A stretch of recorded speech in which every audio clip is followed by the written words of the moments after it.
The New York Mets defeated the Washington Nationals today in spring training in an absolutely stellar performance. It was highlighted by Brandon Sproat pitching 2 perfect innings right from the very start, setting the tone for the game. There was so much good about this game, so we're going to just take a few minutes to just cover all the basics. We actually streamed this entire game, so if you want to join us for live streams in the future, make sure you hit that like and subscribe button. That way you are ready to go. We're going to cover as many of these games live throughout the season as we possibly can, and the more subscribers we have, the easier that will be to do. So Brandon Sproat looked absolutely phenomenal. Now, it should be noted that this was not necessarily the absolute best team that the Washington Nationals will put out there this year, and of course, everything in spring training you take with a grain of salt, but just simply the fact that he was out there and that he looked dominant in those 2 innings that he pitched, it was great. It had to be just such a nice relief for him, a confidence-building thing to know that, hey, yes, I can go out there against other top-caliber talent, some major leaguers and some high-level minor leaguers, and to do that. And so remember, even though it wasn't the best of the best, it still was the first 2 innings of the game. So Brandon Sproat was just absolutely great in that.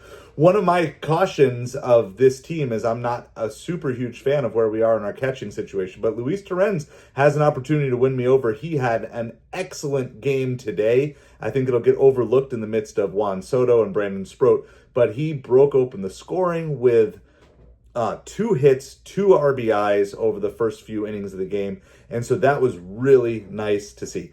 Of course, once again, Juan Soto was in the lineup, and once again, Juan Soto hits a home run. He looks like he is 100% ready for opening day, and it's almost like I don't want to waste any of these home runs on spring training anymore. Let's just get to the real games and get to the home runs that are really going to count. It was absolutely a great performance. He actually made an out in the first inning, but he came back later on in the game and hit that home run, and it was a huge one. It was a little confusing watching it on TV, but that was because he hit it so far that it fell back down on the field. And so, but it was absolutely great.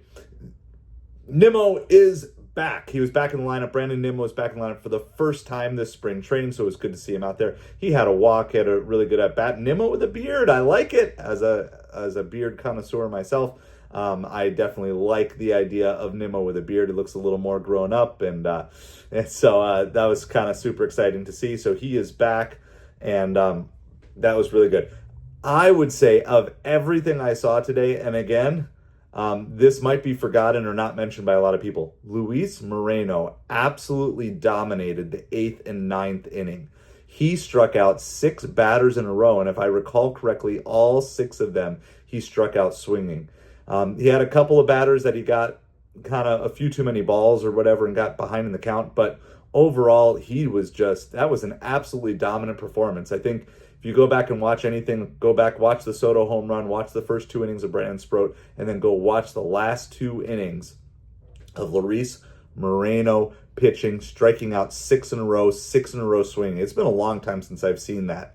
And so that was really exciting. Overall, this Mets team is coming together. I don't want to panic because when you see all these pieces that we have and pieces that are coming, you just don't want to be spending all this time chasing down, a frontline starter and trading away all these prospects. I just want to let this team to continue to bloom and develop, that it will be a sustainable team for years to come. And yeah, there will be needs and opportunities to pick up players here and there or make a trade or different things like that. But overall, I like where this team is positioning itself, and I want to keep seeing us move forward in that. And so with all that in mind, let's go Mets. Appreciate you all. Talk to you soon.